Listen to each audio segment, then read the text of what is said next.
premier séminaire depuis quoi? Mars? Non, même avant, février, je pense.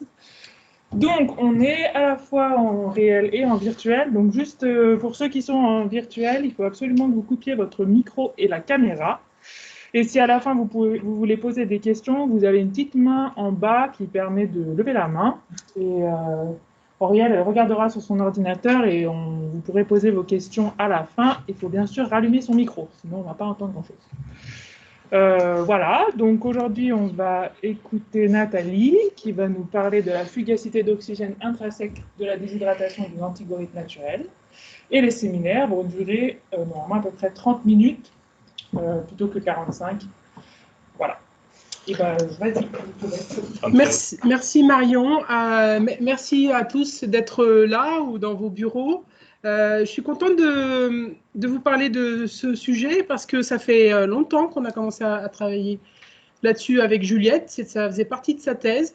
Et puis, l'article s'était fait rejeter. Donc, on a refait des expériences avec Paul et moi aussi l'été dernier. Et c'était mon os à ronger pendant le confinement. Donc, j'étais contente d'avoir ça. Et puis, il vient d'être accepté à Contributions, donc je suis contente de vous le présenter.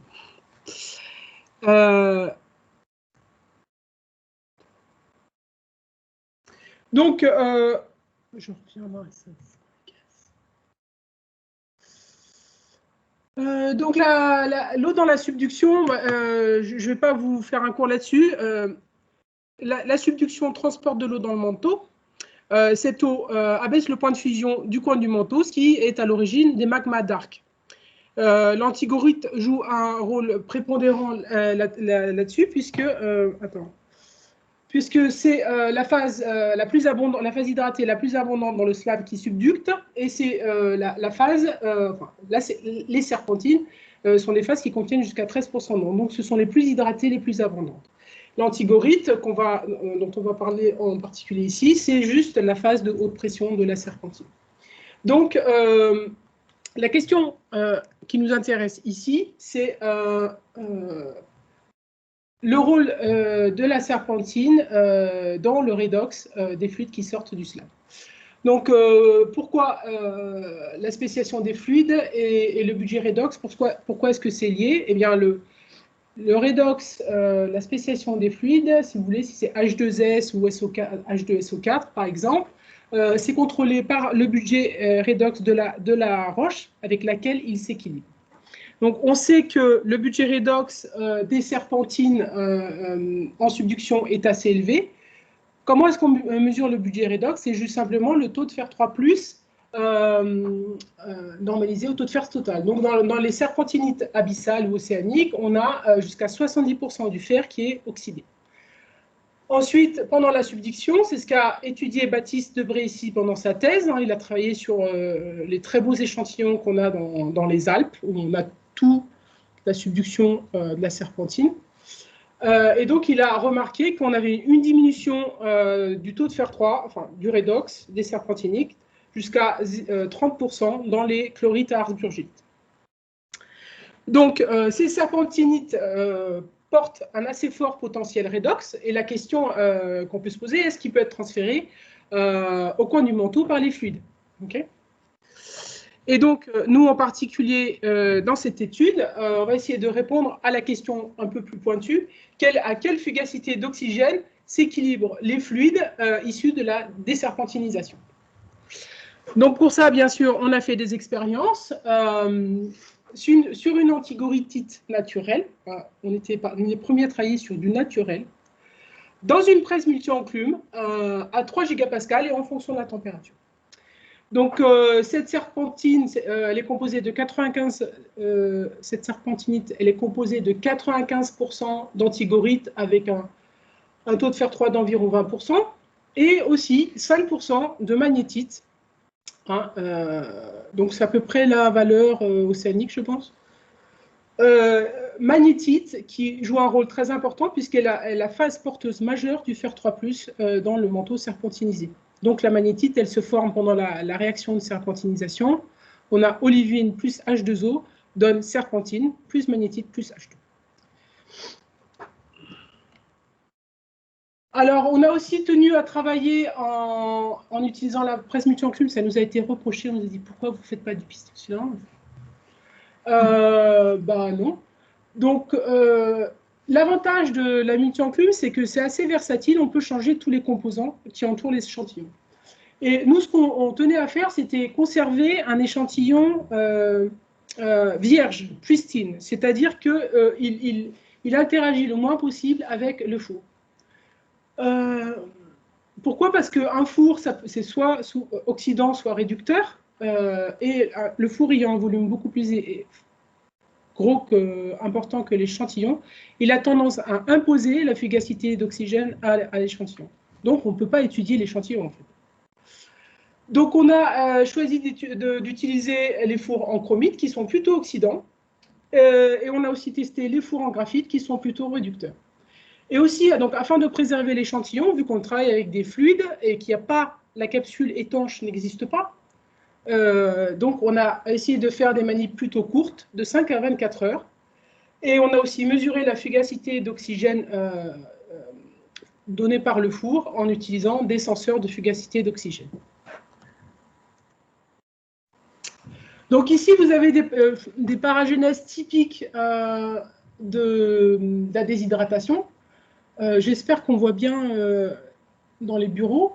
Donc ici, vous avez une antigorite qui ne s'est pas déshydratée, donc une texture homogène sans porosité. Et puis dès que ça se déshydrate, ça se voit tout de suite. On a une forte porosité. Et ici, il reste toujours de l'antigorite. On voit assez mal la chlorite juste sur les photos. Et puis lorsqu'on augmente la température, l'antigorite disparaît et on a de la chlorite qu'on arrive parfois à repérer sur les photos dans les interstices parce que c'est une phase assez molle. Les enstatites sont des baguettes très très fines, assez difficiles à analyser en général, et puis l'olivine constitue le reste, avec l'oxyde, la magnétite, qui reste ici très absorbant. Et puis enfin, quand on augmente les températures, au-delà de 800 degrés, on n'a plus de phases hydratées, on n'a plus que des phases pauvres en fer 3+, et pauvres en eau, olivine et en statite. Donc en général, la texture est assez fine, donc ça s'équilibre chimiquement assez vite. Maintenant, si effectivement la cartographie chimique est très importante pour ce genre d'échantillon, pour repérer par exemple la chlorite qui est riche en aluminium, c'est la phase violette. On voit aussi assez bien les fines baguettes d'orthopyroxène, l'antigorite plus en marron et l'olivine en orange. Et ici, je tiens à rendre hommage à Jean-Marc Hainaut qui a appris à Juliette à faire ces très belles images de cartographie chimique. Hein. On a été félicité par les reviewers pour ces photos, que malheureusement, vous ne voyez pas vous très bien ici. Donc ici, voilà les échantillons à 3 gigapascales dans un diagramme pression-température. Donc, une des premières observations, c'est que on reproduit assez bien la limite de stabilité de l'antigorite, c'est-à-dire à quelle température maximum l'antigorite peut survivre. Et on est d'accord avec Ulmer et Tromsdorf. Et c'est étonnant parce qu'eux, ils n'avaient pas de magnétite et nous, on en a.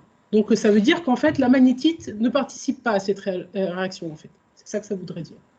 Et puis, à plus haute température, le dernier point avec de la chlorite, c'est celui-là. Hein.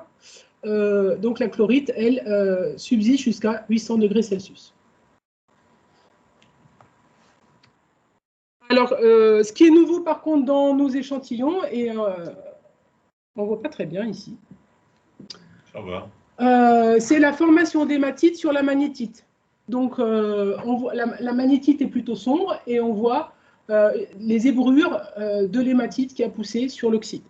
Donc, ça se voit très très bien au microscope optique, mais ça peut être confirmé par spectroscopie Raman assez facilement, elles sont très différentes. Ou bien, si on analyse l'oxygène à la sonde, on a des rapports cations sur oxygène qui sont assez différents.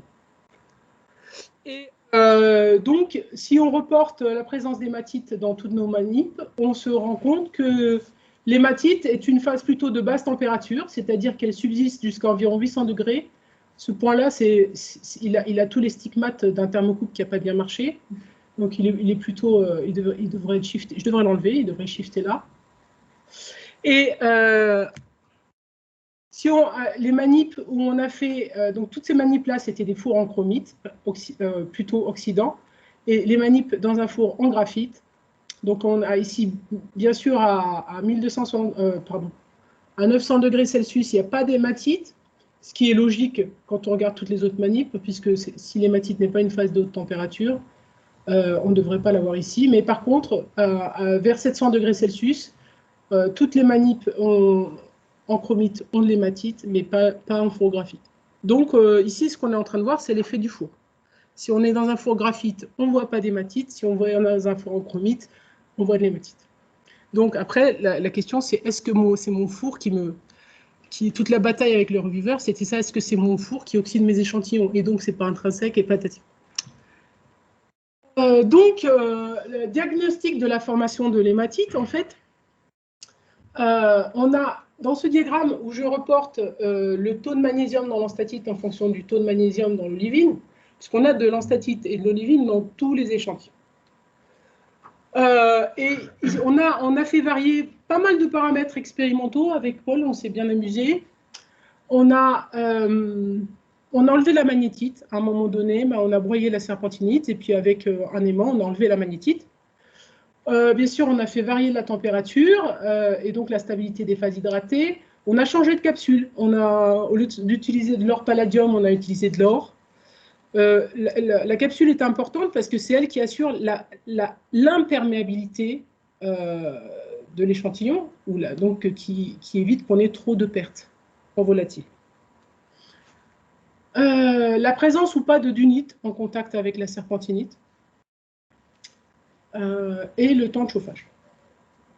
Donc, résultat, c'est que, en fait, ce qu'on voit, c'est que l'hématite, donc en rouge, est souvent présente avec la chlorite. C'est plutôt une phase de basse température qui coexiste avec les phases hydratées. D'accord? Et ça, c'est première constatation. Deuxième constatation, c'est que toutes les manips où on a des olivines et des enstatites qui ont des XMG faibles, c'est-à-dire qui sont plus riches en fer, sont les manips de haute température. Donc ça veut dire que c'est à partir de cette teneur en magnésium dans l'olivine, par exemple, on commence à déstabiliser la magnétite. Donc, l'hématite est une phase de plutôt basse température, donc elle ne peut pas être liée à l'ouverture du système. C'est-à-dire que plus on augmente la température, plus les cinétiques augmentent, plus les systèmes s'ouvrent. Nous, c'est le contraire, c'est une phase de basse température. Donc ça veut dire que c'est plutôt une phase, ça veut dire qu'on a réussi à conserver notre système fermé.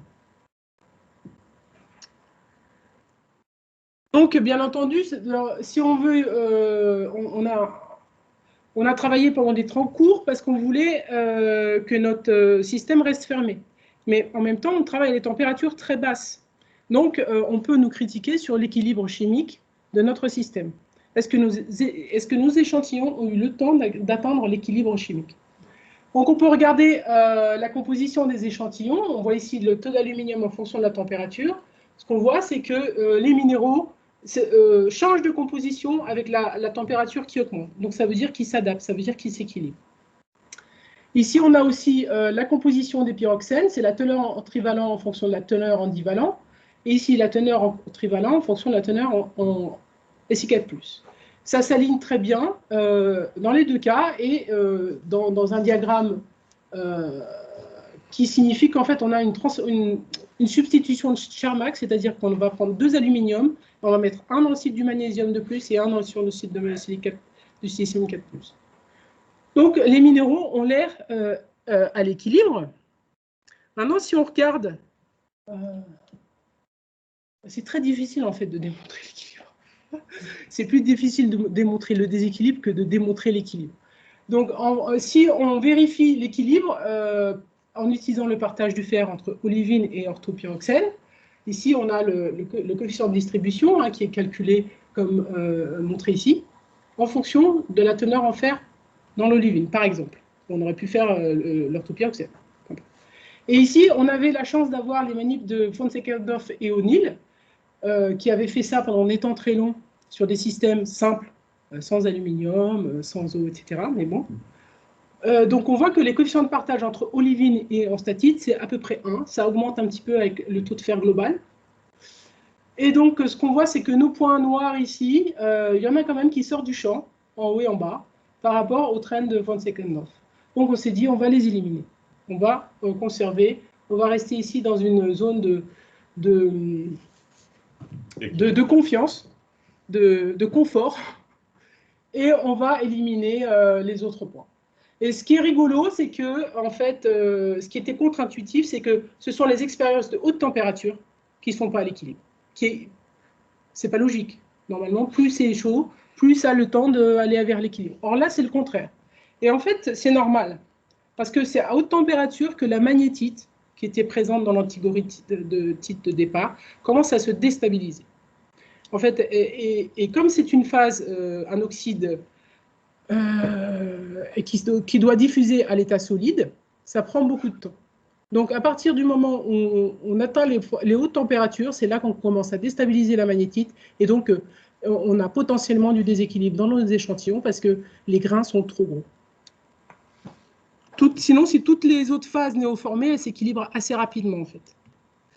Bon, donc maintenant, on peut calculer la fugacité d'oxygène pendant la déshydratation, maintenant que j'ai bien sélectionné tous mes échantillons, ceux qui sont à l'équilibre. On peut utiliser l'équilibre entre quartz, fayalite et hématite, QFH. Alors, bien entendu, on n'a pas de quartz dans les échantillons, mais ça, on peut calculer l'activité de la silice en mesurant le taux d'enstatite dans l'orthopyroxène et le taux de forstérite dans l'olive. Donc, la fugacité d'oxygène, elle est donc proportionnelle à l'activité de la silice. L'activité de l'hématite, et bon, l'hématite, elle était quasiment pure. Donc, ça, on n'avait pas de problème d'activité ici. C'est égal à 1. Et c'est aussi égal à l'activité de la fayalite. Et donc, ce qui est marrant ici aussi, c'est que on voit que la fugacité d'oxygène est inversement proportionnelle à la quantité de fer dans l'olivine. Okay. Donc, c'est-à-dire que si j'augmente le taux de fer dans l'olivine, la fugacité d'oxygène diminue. Donc, c'est un peu ce qui se passe ici. C'est ce qu'est en train de me dire ce diagramme. J'augmente la température. L'olivine, elle devient riche en fer, pauvre en magnésium. J'ai plus d'hématite. J'ai baissé la fugacité d'oxygène.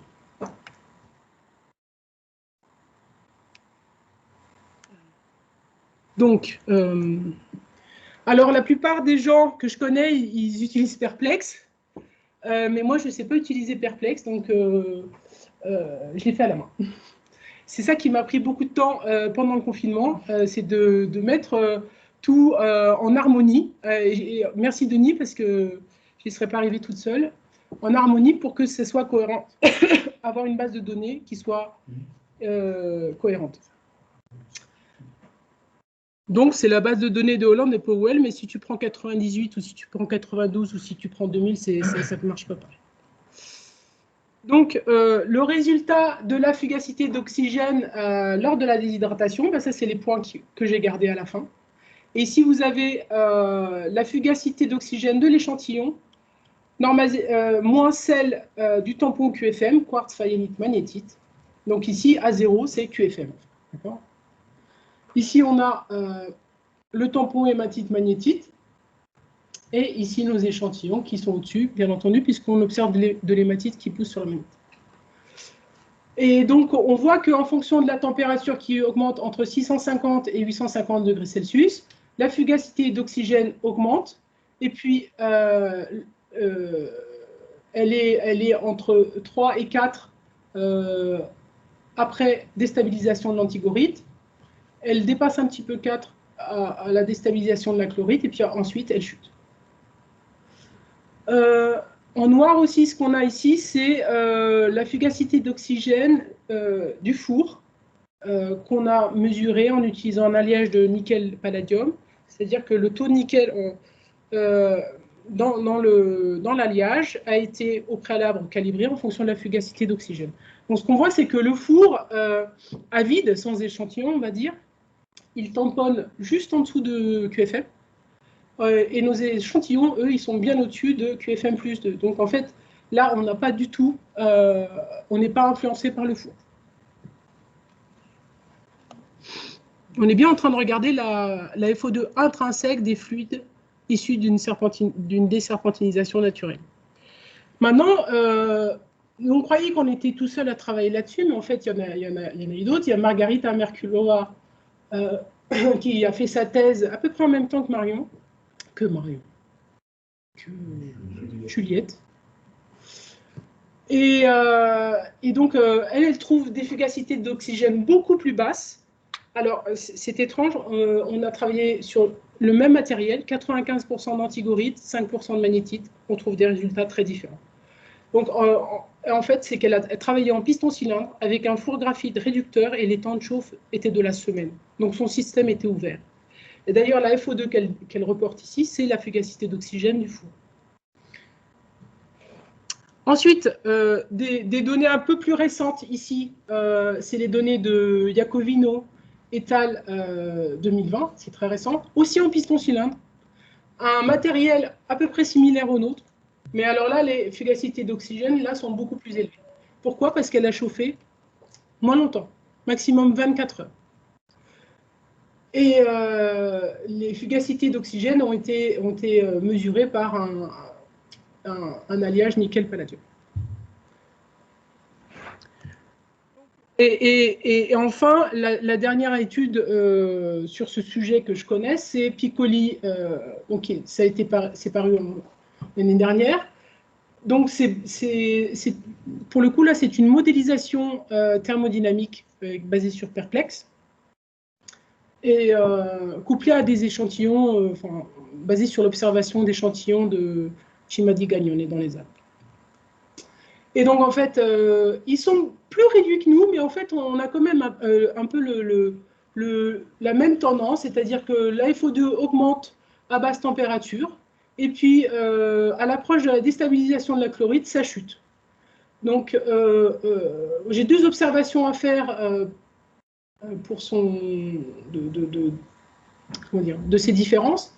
C'est que déjà, elle travaille sur un manteau serpentinisé qui contient 12% de fer, de FeO, c'est très élevé. Je ne sais pas. Et quand on rajoute du fer, ce qui se passe, et on l'a vu dans l'équation, si on rajoute du fer, la FO2, elle chute, c'est automatique. Donc je pense que notre écart ici, elle est juste liée au fait qu'ils ont pris un manteau qui était beaucoup trop riche en fer. Après, l'explication ici de cette forte chute en FO2, c'est lié au grenat. Eux, ils font du grenat. Donc, le grenat aime le fer 3+, donc il va tout de suite réduire la roche. Alors que nous, comme on a peu de calcium, on a peu d'aluminium, on fabrique très peu de grenat, ou alors on a eu des problèmes pour le nucléaire. Mais en tout cas, on a une chute. On a une chute, certes, mais elle n'est pas aussi forte que si on a du grenat. Donc voilà, en l'espace de 3 ans, on a réussi à produire quand même des résultats assez différents. Donc, ça reste, je ne sais pas si ça va soulever une controverse, mais bon, on verra, le futur le dira.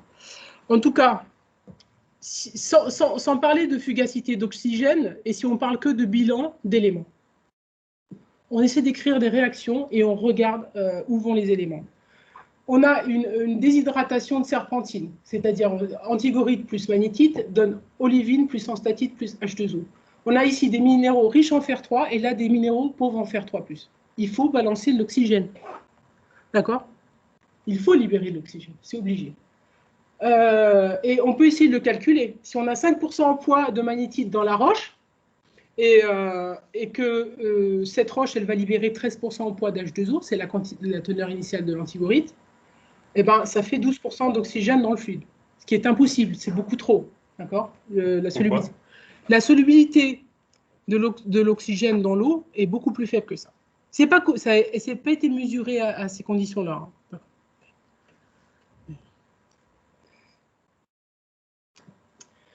Alors, on peut transférer de l'oxygène par captation par des phases réduites. C'est-à-dire que si on a des sulfures dans la roche, ils vont réagir avec l'oxygène pour faire du fer divalent et du sulfate, qui va ensuite être transporté. Par contre, notre échantillon de départ ne contient que 120 ppm en poids de soufre. Donc, cette roche ne peut pas transférer d'oxygène comme ça, avec les sulfures, avec le soufre, pardon. Et d'ailleurs, c'est ce qu'avait aussi montré Baptiste dans un papier avec Ken, ou Baptiste Debré, pardon, où il observait bien que pendant la subduction, donc ça, ce sont les roches des Alpes, où tu as les serpentinites de l'océanisation, le green schiste vert, schiste bleu, éclogiste et puis enfin la déshydratation. On voit bien que le soufre est complètement lessivé par les fluides qui partent, mais quand même, il n'y en a pas assez pour pouvoir transporter tout l'oxygène qu'on a besoin de transporter. Donc ça, c'est ce que disait Frost et Ballhaus en 98, quand il avait taillé un short à Brandon et Draper en disant « L'eau possède un très faible pouvoir oxydant ».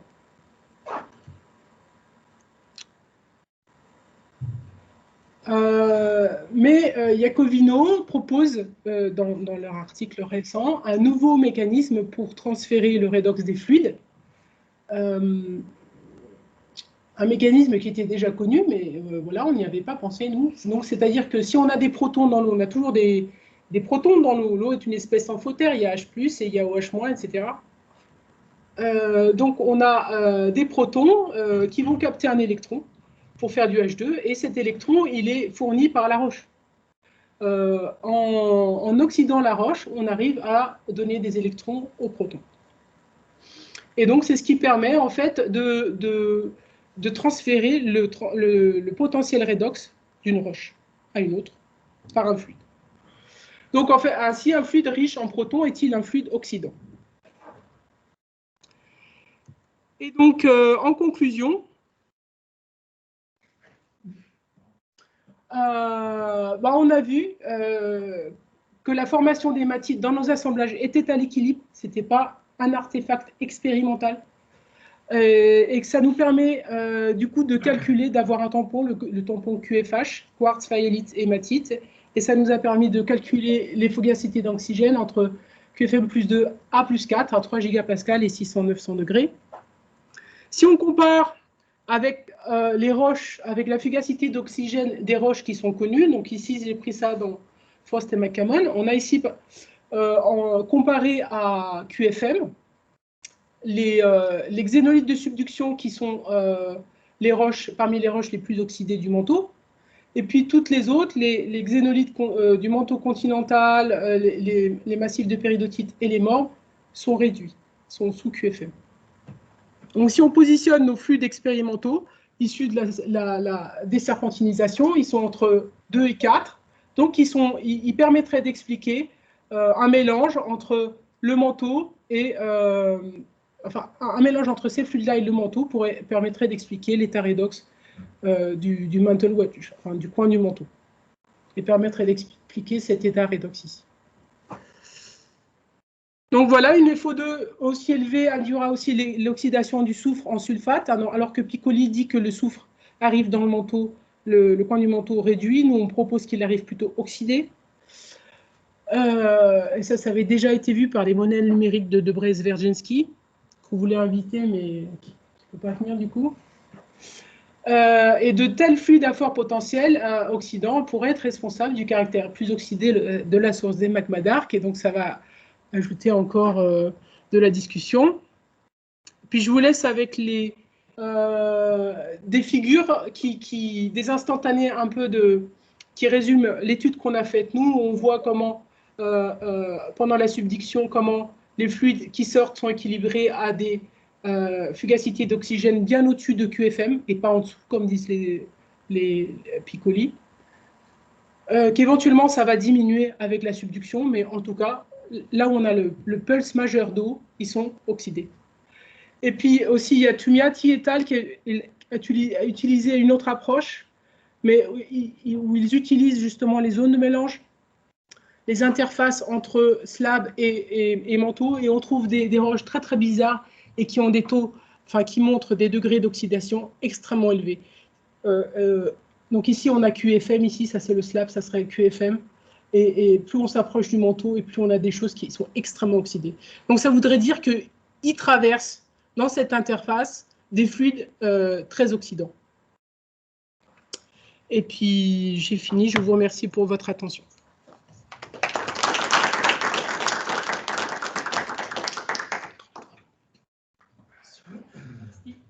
Est-ce qu'on a des questions? Oui, vas-y, Adrien. Pourquoi le modèle perplexe donne 1000 fois moins d'efficacité toxicienne par rapport aux expériences? C'est Alors, 3 ordres de grandeur. Oui, mais le taux de fer? Ça suffit pour 1000 fois moins? Je ne sais pas, il faudrait que je reprenne, que je refasse mon calcul à la main. Mais Là, non, voilà. C'est 3 ordres de grandeur, non? oui. Bah, eux, ils ont je ne sais pas comment ils ont fait leur calcul, hein, puisque moi, je n'utilise pas Perplex, mais ils ont une roche qui est très riche en fer et très riche en sulfure. Par rapport à ce que vous savez Donc, combien de fer? Ils sont 15, tu avais dit 15? Non, nous, on est à 7. 6, 7. La moitié. C'est quand même un manteau qui a subi de la fusion, le manteau serpentinisé, qui subducte. Je veux bien. Donc 12, c'est beaucoup. Ça veut dire que c'est du fer qui vient d'ailleurs. C'est intéressant, ça veut dire que le fer est transporté, mais ça me paraît pas. Là, il y a 1000 fois moins. Donc ça sert à rien, je suis perplexe. Non, mais ils se sont basés sur... En fait... C'est pas les mêmes calculs, là, parce que toi, ce que tu as corrigé simplement, c'est que dans les tableaux qui sont publiés, les gens ils font le calcul à la main, il y a des petites finesses dans les CP, dans les trucs, qui font que Perplex est meilleur, parce qu'il utilise les dernières données pour calculer, mais grosso modo... Non, mais en fait, non, moi j'ai mon collègue José Alberto Padrón Navarta de Montpellier, il ne voulait pas être co-auteur, mais il a fait le calcul avec Perplex. Et il trouve la même chose que moi. Sauf que comme il ne voulait pas être co-auteur, bah, moi j'ai dû faire le calcul à la main, ça m'a pris 3 mois de plus, mais il ne voulait pas être co-auteur parce que lui il a un article en parallèle. Donc c'est le même résultat. Donc lui il a vérifié mes calculs. Ouais. Je peux enchaîner sur la question, j'avais un peu la même question, c'était du coup à quel point c'est sensible à la composition que tu prends au départ. C'est ce qui serait intéressant de savoir, c'est ça. Est-ce que si par exemple tu dis là tu es à 7%, si tu passes à 6%, est-ce que tu descends est-ce que tu as une idée de... Bah alors attends. Ici on a... Ici c'est pour des olivines qui sont à Forstérite 95, d'accord? Si je passe à Forstérite 90, je suis là. Ah ouais. Je l'ai calculé. C'est là. Donc l'effet du taux de fer est important. Ouais. Est-ce qu'on a une question en ligne? Non? Alors, on fait dans la salle. Est-ce que tu as avec l'hématite, on peut les enfants en graphique? Je n'ai pas entendu. Est-ce que tu arrives à avoir de l'hématite avec des enfants en graphique? Non. Même à basse température? Bah, à 700 degrés, on n'en a pas. On n'a pas de... Tu réduis tout, c'est normal. On n'a pas de... On a fait un test à haute température bon, qui ne servait pas à grand-chose, du coup, mais à 700 degrés, on n'a pas d'hématite dans un four graphite. Et en fait, le graphite diffuse beaucoup à travers tout, puisque c'est très chaud.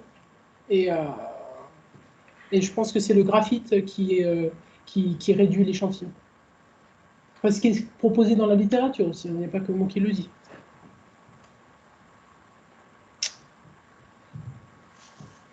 Une petite question un peu à côté, mais du coup, le FO2 qu'on a à cet endroit-là du manteau, on le retrouve comment en surface, dans les lacs, dans les magmas? Alors, moi, Olguer m'attend au tournant. Nous on n'a pas le processus. Hein. Nous, ce qu'on dit, c'est que on ne voit pas pourquoi les fluides seraient réduits sous QFM, c'est-à-dire que si tu balances des sulfures dans le manteau, hein, Après, il faut faire les bilans de combien d'eau. C'est-à-dire, pour savoir ce qui se passe vraiment, il faut avoir une idée du rapport eau sur roche. Hein, et ça, on l'a pas. Mais il est clair que bon, les magmas là, ils remontent comme ça, quoi, non? C'est ce qu'on discutait à midi, ce matin. Mais comment tu veux le remonter autrement? Bah non, ils remontent pas comme ça. Mais du coup, j'en sais rien, moi. Si, Mais en tout cas, le fait est que les magmas d'arc, ils sont plus oxydés. Donc, mais c'est très controversé, mais il n'y a pas d'argument tranchant, n'est-ce pas, Pour Marie faire un Muriel? complémentaire, c'est-à-dire que tu as le redox là-haut, c'est les arcs, Voilà. et tu as en bas, et là, tu peux contraindre quand la teneur en eau que tu as Bah, avec la figure de Marion, on pourrait, puisque le taux de fer 3 dans les arcs, Kili Cottrell l'avait vu, et puis Marion le confirme, c'est que l'eau et le redox, c'est des choses qui changent énormément pendant le post-entrapment, après le piégeage d'une inclusion, pendant le dégazage d'un champ magmatique. Donc, c'est vraiment des choses qui changent beaucoup, mais il faudrait utiliser d'autres proxys. Mais c'est vrai que le taux de fer 3 est positivement corrélé à la teneur en eau. Ouais. Là, c'est une question un peu à côté aussi, mais une question. Tu as parlé là de Tumiati. Oui. Tu as dit qu'ils ont trouvé des preuves de roches, de fluide superoxydé. C'est des roches mélanges qui sont représentatives de l'interface. Non, ce n'est pas des ophiocalcites. C'est des cherts. C'est des trucs, c'est sédimentaire, c'est extrêmement riche en manganèse, par exemple. Et donc, ils voient des phases qui ne se stabilisent qu'à très forte fugacité d'oxygène.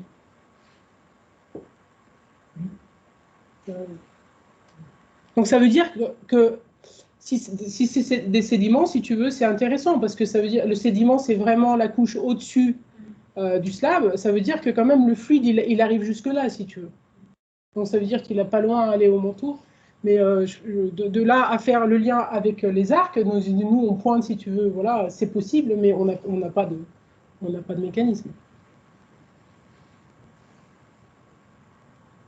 Encore des questions? Ouais. Sur le long terme, d'après toi, sur quelle durée du simple tu t'attendrais à avoir des différences de redox dans le travail ou finalement tu vas tomber? J'ai pas de... Oh, tu fais autre chose. Dès que tu fais du grenat, de toute façon, ça devient réducteur. En fait, Là, c'est parce qu'on n'a pas de grenat. Combien d'oxygène Pour moi, la subduction est un phénomène oxydant. Ça fait, j'en suis persuadée depuis déjà un petit peu de temps. C'est un phénomène oxydant. Mais j'ai pas calculé. Parce que tu vois, ça oxyde jusque-là, mais après. Est-ce que tu pourrais, parce que là, par exemple, il y a peut-être une différence en fonction de la profondeur de ton slab. Donc en termes tu vois, tu as plus 3, plus 4 quand tu es à un degré d'expansion, plus grande profondeur, là tu as plus 2, plus 3. Est-ce que tu pourrais imaginer, tu vois, de te mettre dans certains endroits du globe où tu as des slabs froids, donc plutôt pentus, tu vois? Tonga, ouais. Ouais, et d'autres plutôt plats. Et à regarder si tu vois, est-ce que tu vois des différences dans ce qui sort en magma d'arc en termes de QFM ou pas. Et est-ce que tu pourrais relier ça à tes données, toi, en disant, bah nous, non, c'est pas con. Tu vois ce que je veux dire?